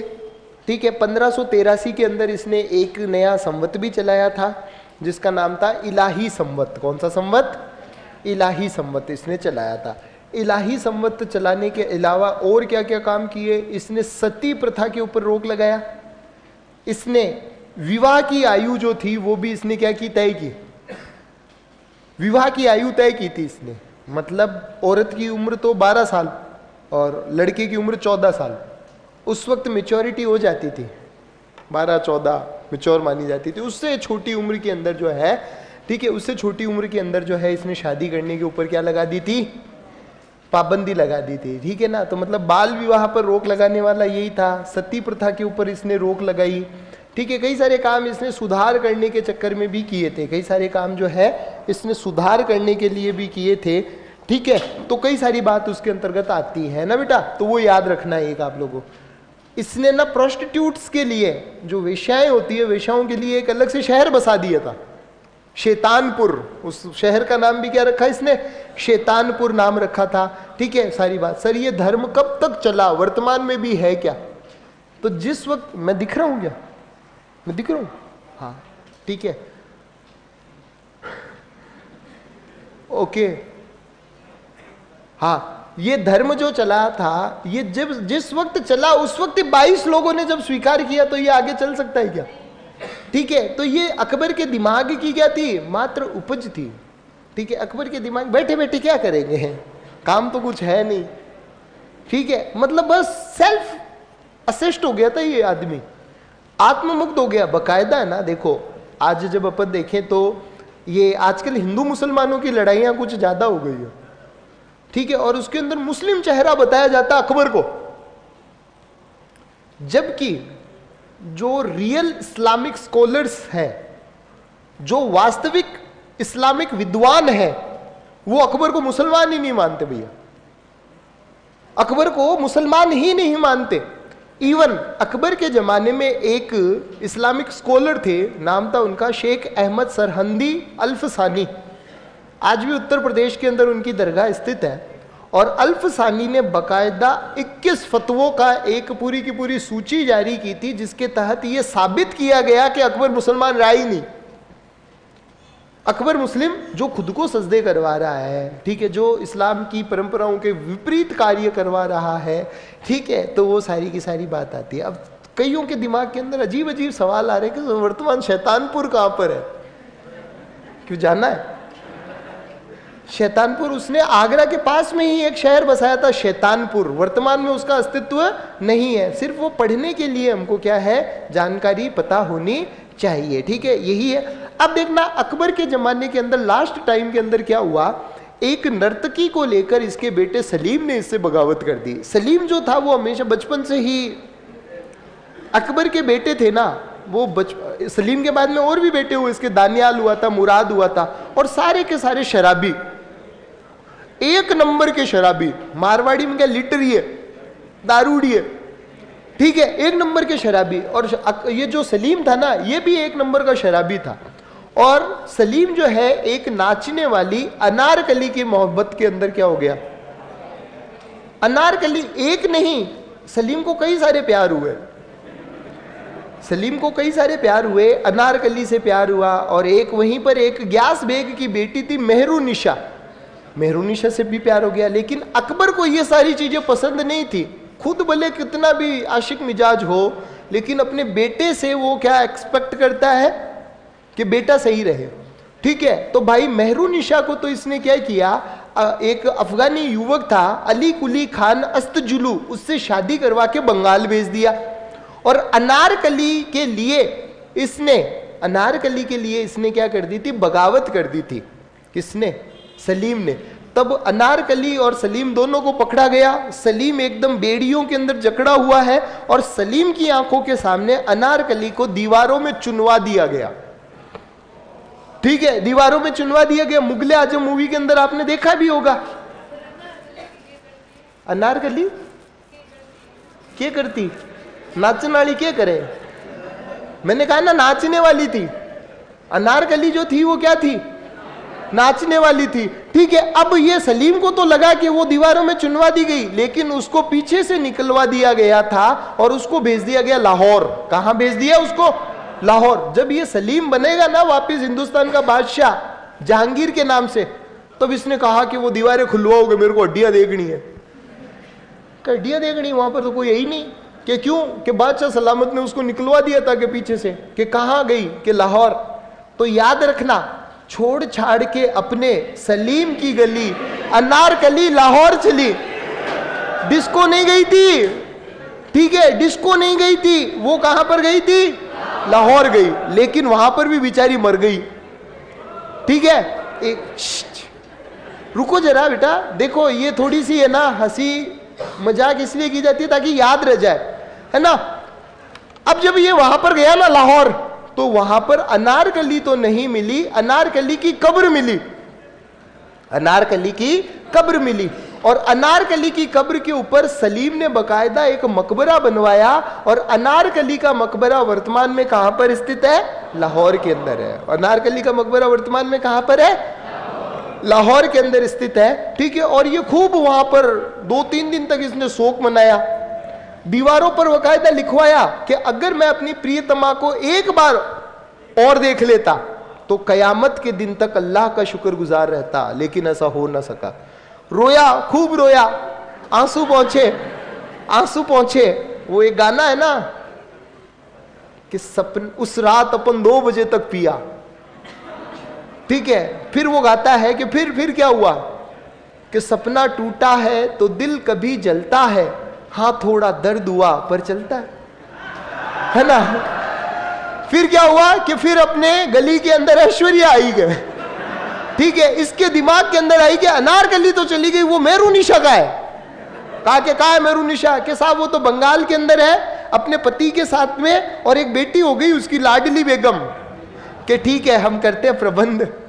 पहले अली कुली खान को मरवाया गया, वो होती है विधवा, और उस विधवा से इसने शादी की थी। और ठीक है, उस विधवा से इसने शादी की और उस विधवा को एक उपाधि दी थी जिसका नाम था नूर जहां। वो मेहरो निशा ही क्या कहलाती है? नूर जहां कहलाती है। यानी अकबर के अंतिम जमाने के अंदर इसने क्या कर दिया था? बगावत कर दी थी।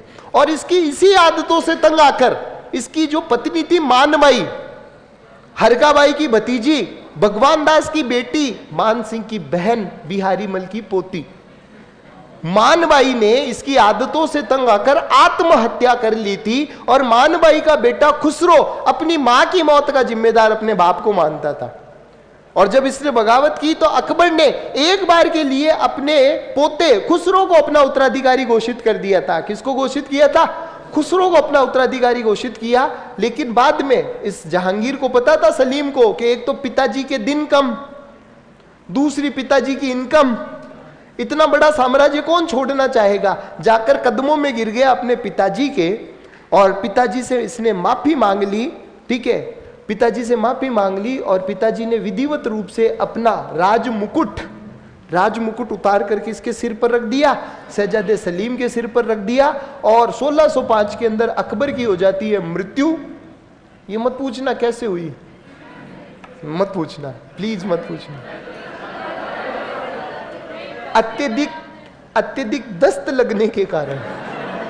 हाँ, हकीकत में इतिहास में लिखा गया है अत्यधिक अतिसार हो जाने के कारण अकबर की हो जाती है मृत्यु। और अकबर के बाद में अगला जो सुल्तान बनता है, अगला बादशाह जो बनता है, वो शहजादा सलीम बनता है जहांगीर के नाम से। किस नाम से बनता है बेटा? जहांगीर के नाम से बनता है। ठीक है सर, एक मोटिवेशन की शायरी सुना दो, डीमोटिवेट हो रहा हूं। आती कहाँ है मैं? ठीक है, याद रखना, शायरियां करने वाले और शायरों को मानने वाले जो है वो हमेशा गफलत में रहते हैं। क्यों? शायरों से बड़े झूठे इंसान कोई होते ही नहीं है। शायरों से बड़े झूठे इंसान नहीं होते हैं। फिर भी आप लोग है ना, हमें थोड़ी वीर रस की जरूर आती है बातें। आप लोगों को अब खुद से बगावत करनी है, खुद से बगावत करनी। कोई गलत आदतें हो आपकी, उनको छोड़ दो। आपका कोई ऐसा टाइम शेड्यूल हो जो आपकी सफलता के अंदर बाधक हो, तो खुद से बगावत, क्योंकि उसको छोड़ने के लिए खुद से तो बगावत करनी पड़ेगी। और फिर तुम कहना कि दरिया अब तेरी खैर नहीं, बूंदों ने बगावत कर ली है। नादान न समझ बुज़दिल, इनको लहरों ने बगावत कर ली है। हम परवाने हैं मौत समा, मरने का किसको खौफ यहां, र तलवार तुझे अब झुकना होगा, गर्दन ने बगावत कर ली है। ठीक है, तो क्या बोला सर? आसिफ सर जिंदा है अभी। ठीक है, मरने के बाद नारा लगाना। ठीक है बेटा, तो देखो अपनी जो ये ताकत है ना चिल्लाने की, तालियां बजाने की, उसको आप अभी केंद्रित करो और केंद्रित करके एग्जाम के अंदर उसको पूरा का पूरा आपको यूज करो यार। ठीक है, और एक बात हमेशा याद रखना कि सिलेक्शन, कई लोग कहते हैं कि नहीं होता, तो सिलेक्शन इंसानों का ही तो होता है, वो भी तो सारे के सारे मेहनत करने। और विपरीत परिस्थितियों से निकलकर अगर मेहनत करोगे ना तो निश्चित तौर पर तुम्हारा सिलेक्शन हो जाएगा। मेरी क्लासमेट थी, हाँ थी, इसमें कोई गलत बात नहीं है, सुन लो मेरी बात को, तुम्हें भी उसका एग्जाम्पल मैं दूंगा, तुम्हें अच्छा लगेगा। 2021 रीट के अंदर वेटिंग लिस्ट के अंदर नाम रह गया, 23 वाली के अंदर वेटिंग लिस्ट के अंदर नाम रह गया, पटवार वेटिंग लिस्ट में नाम रह गया, 3 एग्जाम में वेटिंग लिस्ट में नाम रह गया। तो आदमी डिमोटिवेट हो जाता है। काफी डिमोटिवेट हो गई थी वो।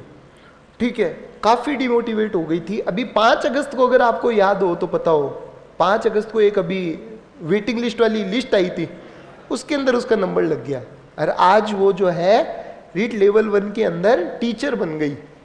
तो आपकी किस्मत कब पलट जाएगी आप खुद नहीं सोच पाओगे, आपकी किस्मत कब पलट जाएगी। लेकिन उसके लिए भी आपको मेहनत करी हुई तो होगी। अपन सिर्फ भगवान भरोसे बैठे हैं कि कभी ना कभी हमारा भी लिस्ट के अंदर नाम आ जाएगा। हमने मेहनत की नहीं। ठीक है, हमने कभी मेहनत की नहीं। कि एक बंदा था संता सिंह, मतलब जितने तीर्थ थे, जितने भी जगह थे, वहां पर जाकर उसने दिया लगा दिया कि हे ईश्वर मुझे पुत्र रत्न प्राप्ति हो। ठीक है, पुत्र रत्न प्राप्ति हो, इतनी इबादतें की, इतनी प्रार्थनाएं की उसने कि भगवान को खुद प्रकट होना पड़ा कि वत्स मैं तेरी दुआ कबूल तो कर लूंगा, पहले शादी तो कर। ठीक है कि मैं तेरी दुआ कर लूंगा कबूल, पहले शादी तो कर, तो पहले तुम मेहनत तो करो यार, ठीक है, तब जाकर तुम्हारा सिलेक्शन होगा। चलो आगे मिलते हैं। जय हिंद, जय भारत, जय हिंदुस्तान।